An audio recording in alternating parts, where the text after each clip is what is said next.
Rede Globo e CBF contam com ovo na croaca da galinha e prejudicam o Flamengo. Que história é essa, PQD? Vem comigo que no caminho eu explico. Saudação rubro-negra para a maior e melhor torcida do mundo, a torcida do Mengão. Vem chegando nessa manhã de quarta-feira, empolgado com o jogo do Mengão mais tarde, recheado de informações. Mas antes de mais nada, meus queridos, minhas queridas, começaram a nos assistir? Já larga aquele like esperto de vocês, não são inscritos? Se inscreva, a inscrição de vocês é muito importante para o nosso crescimento, muito importante para o nosso desenvolvimento e super gratificante para o nosso trabalho. Vocês que não nos seguem, passem a nos seguir e acione o sininho para todos os vídeos. Tudo isso para vocês é de graça e vocês ficam informados sobre tudo que acontece nos bastidores do mais querido canal Paraquedista Rubro Negro.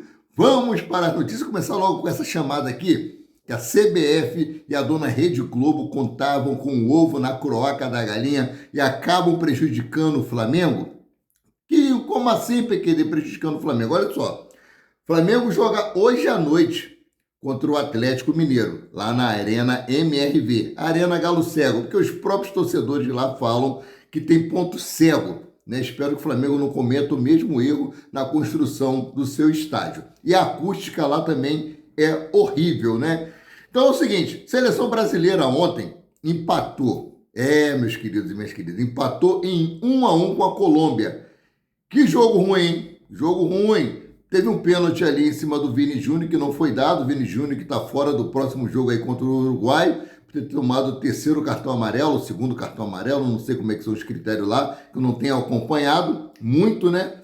Então é o seguinte, a CBF e a Rede Globo de televisão haviam feito a tabela da Copa América contando que a seleção brasileira se classificaria em primeiro lugar. No caso, o jogo dele seria no domingo e não no sábado. Como se classificou em segundo lugar, correto? Se classificou em segundo lugar, o jogo da seleção brasileira será realizado no sábado, às 22 horas. Consequentemente, Flamengo e Cuiabá iriam jogar no sábado, às 21 horas e 30 minutos no Maracanã. A dona CBF e a dona Rede Globo, com medo de perder dinheiro, que é o que eles visam sempre, porque a audiência seria dividida entre alguns torcedores assistindo o jogo da seleção brasileira e algumas outras pessoas assistindo a grande parte, a grande maioria assistindo o jogo do Flamengo. Então eles visando, olho gordo, né, o que eles vão fazer? Trazer o jogo do Flamengo para as 17 horas, 19 horas, desculpa, do sábado, e o jogo da seleção vai passar normalmente às 22 horas, ou seja, o pessoal assiste o jogo do Flamengo e já emenda no jogo da seleção brasileira, ou seja, é mais audiência, é mais dinheiro entrando nos cofres da Rede Globo e entrando nos cofres da CBF. E o Flamengo é prejudicado por quê? O Flamengo joga hoje, vai ter um curto intervalo de tempo, de repouso. Já viajam hoje mesmo para o Rio de Janeiro. Amanhã já se reapresentam no CT Ninho do Urubu. Jogadores que participarem aí da partida com mais de 45 minutos vão fazer o trabalho regenerativo na academia. O restante vai para campo, ter treinamento tático e técnico com Adenor Bactite. Aí o elenco vai ter um dia apenas de treino, que será na sexta-feira, o elenco completo. O elenco completo vai treinar somente na sexta-feira, para jogar no sábado, que poderia ser às 21 horas e 30 minutos, teria aí mais 2 horas e meia de descanso. Isso faz uma diferença tremenda. Se você não sabe, 2, 3 horas de repouso para um atleta que viajou, vai jogar hoje, vai viajar, vai treinar amanhã, vai treinar sexta-feira, isso acaba prejudicando o Flamengo. Eu não vejo o Palmeiras jogando 11 horas da manhã no sol de verão. Eu não vejo o Palmeiras jogando antes do Flamengo, jogando sempre depois da rodada. Então, assim, parece que as coisas são feitas realmente para atrapalhar o Flamengo. É contra tudo e contra todos. É isso aí, meus queridos. Então, é isso que eu tinha para falar para vocês, né? Então, mudando aqui de assunto, né? Exames apontam desgaste em Pedro e Carlinhos é favorito para ser titular no jogo de hoje contra o Atlético. Mais um motivo, né? Mais um motivo. Olha só. O Pedro já vem apresentando desgaste há muito tempo. Não só ele, como o Nicolas de la Cruz, na época também que estava sendo muito exigido. Eu já venho falando em vários vídeos. Olha, Pedro está com desgaste físico. Ó, Pedro talvez hoje seja poupado e acaba ele sempre entrando. Mas dessa vez parece que ele chegou no limite. Olha só, o Flamengo realizou o último treinamento na terça-feira, visando o confronto contra o Atlético Mineiro em Belo Horizonte. Pedro, artilheiro do rubro-negro na temporada, passou por exames e foi detectado desgaste e provavelmente começará no banco de reserva para ser preservado. Assim sendo, o comandante provavelmente mandará a equipe em campo com a seguinte formação: Agostinho Rossi, Wesley, Fabrício Bruno e Davi Luiz, Ayrton Lucas, Alan, Eric Pulgar, Gerson, Luiz Araújo, Bruno Henrique e Carlinhos no ataque. Com os desgastes de Pedro, Carlinhos é a primeira opção para a posição de centroavante. No entanto, o jogador não começa uma partida entre os titulares desde 21 de abril, quando iniciou o jogo com Palmeiras e São Paulo. O confronto terminou em empate 0-0, jogo feio, as duas equipes jogando com medo, né? Então, essa é a situação. O Pedro, ele vai começar no banco de reserva, mas nada impede que ele possa entrar no segundo tempo. Realmente, ele entrando no primeiro tempo, ele poderia aí se lesionar, estourar um músculo, como o próprio Tite já falou em coletiva de imprensa, que esse calendário da CBF vai acabar estourando os jogadores e o mais prejudicado com isso são os clubes. Então, para preservar o artilheiro da competição, o artilheiro do Brasil, Carlinhos deve começar entre os 11 iniciais, né? Então, mudando aqui de assunto, gente, falar sobre contratações. Dirigentes do Flamengo vão viajar para a Europa para contratar lateral e ponta. Finalmente, parece que as nossas preces foram ouvidas. Nós, torcedores que reclamamos tanto, que queremos uma contratação de um ponta-direita, parece que as nossas orações foram pedidas. Mas primeiro vamos falar aqui sobre o jogador Marco Antônio. Segundo o jornalista Júlio Miguel Neto, Marco Antônio já decidiu que vestirá a camisa 88 no Flamengo. O atleta já utilizou essa numeração no POAC e no Shakhtar Donetsk. O jogador aguarda apenas o ok da Lazio para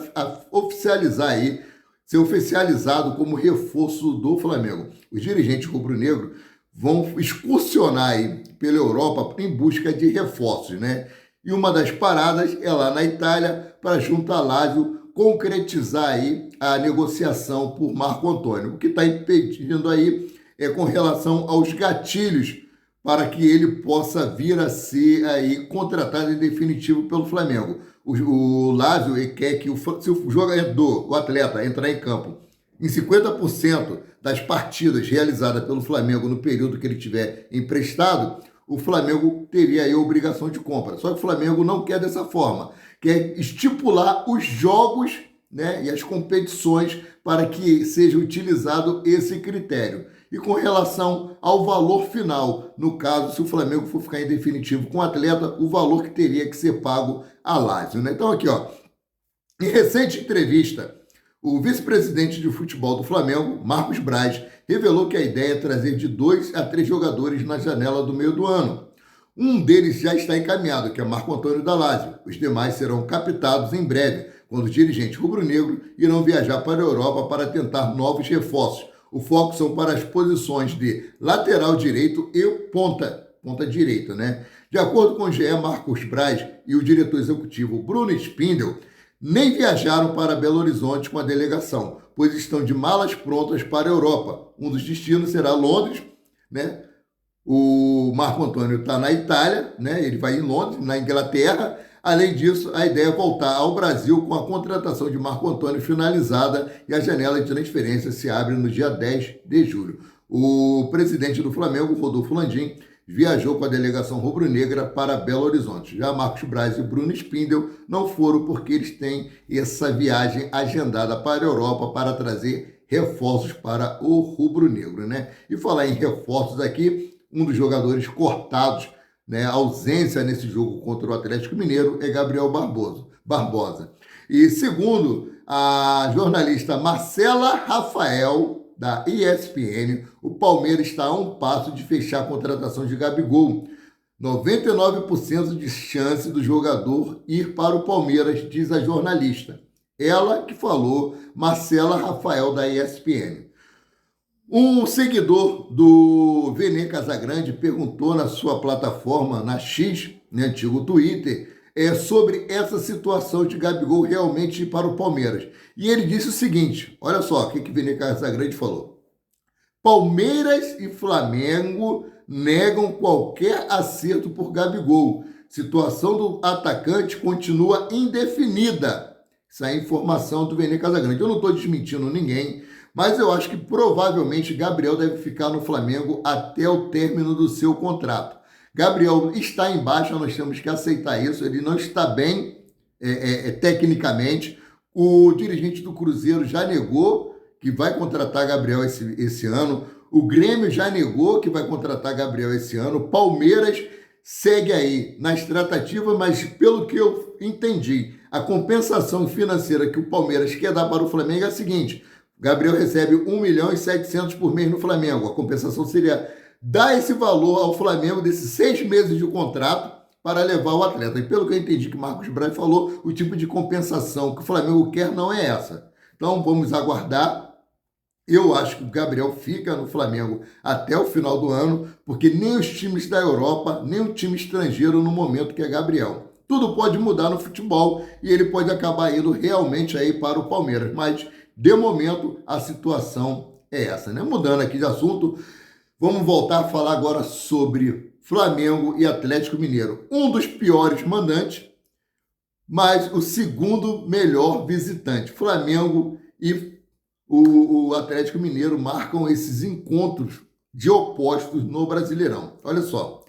Após o término da 11ª rodada do Campeonato Brasileiro, o Flamengo é o segundo melhor visitante do torneio. Em 7 jogos disputados na competição, foram 3 vitórias, 3 empates e apenas uma derrota. O Mengão só fica atrás do Palmeiras neste quesito com 1 ponto a menos. Ou seja, aquele critério, aquela ordem, né, de que pontuar fora de casa é muito importante. Realmente nós temos visto aí na tabela do Campeonato Brasileiro, Flamengo com 27 pontos e o Palmeiras aí com 26 pontos. Ou seja, ambos têm somado bastante pontos fora de casa e isso tem feito a diferença, né? Então aqui, por outro lado, o Atlético Mineiro tem uma campanha abaixo do esperado atuando na Arena MRV, Arena Galo Cego. Isso porque nos 6 jogos disputados em casa, os mineiros conseguiram apenas uma vitória, né? Além disso, empataram 4 vezes e perderam uma, com 7 pontos, e o quinto pior mandante ficando à frente apenas de Atlético Goianiense, Criciúma, Fluminense e Cuiabá. O Flamengo segue líder do Campeonato Brasileiro após derrotar o Cruzeiro no último domingo. O time rubro-negro chegou aos 27 pontos e se mantém no topo da classificação. Para o embate diante do Atlético Mineiro, o técnico Tite não poderá contar com 6 atletas: Matias Vinha, Guilherme Varela, Nicolas de la Cruz, Arrascaeta, que estão com a seleção do Uruguai. Everton Cebolinha está no departamento médico, enquanto Gabigol está afastado por causa das declarações do seu empresário, né? Então, o time mineiro tem 5 desfalques confirmados. Olha só, o técnico do Atlético Mineiro, Gabriel Milito, sabe que não poderá contar com Guilherme Arana e Alan Franco, que estão a serviço da seleção brasileira e equatoriana, respectivamente. Além disso, Saravia, Rubens, Alisson, Maurício Lemos estão lesionados e completam a lista de baixas. E, por fim, Everson e Zaracho são dúvidas e Otávio, que está em fase de transição, pode ser surpresa entre os relacionados. Então, essa é a situação. E com relação à seleção brasileira e à seleção uruguaia, apesar que vai ser uma zebra, né? Vai ser uma zebra a seleção brasileira ganhar da seleção uruguaia, mas eu vou torcer muito para que eles consigam vencer e que despachem os nossos uruguaios o mais rápido possível, né? Então, torcer para que os nossos uruguaios no domingo já estejam de malas prontas, retornando ao Brasil para poder se reapresentarem ao Flamengo e darmos continuidade a esse campeonato brasileiro que é muito importante para a gente. Meus queridos e minhas queridas, mais tarde eu trago informações sobre escalações de ambos os times, trago informações sobre arbitragem e mais notícias pertinentes ao Clube de Regatas do Flamengo. Sendo assim, eu fico por aqui, voltando a qualquer momento com mais notícias sobre o rubro-negro, mais querido e mais amado do Brasil e do mundo, o Clube de Regatas do Flamengo. Saudações!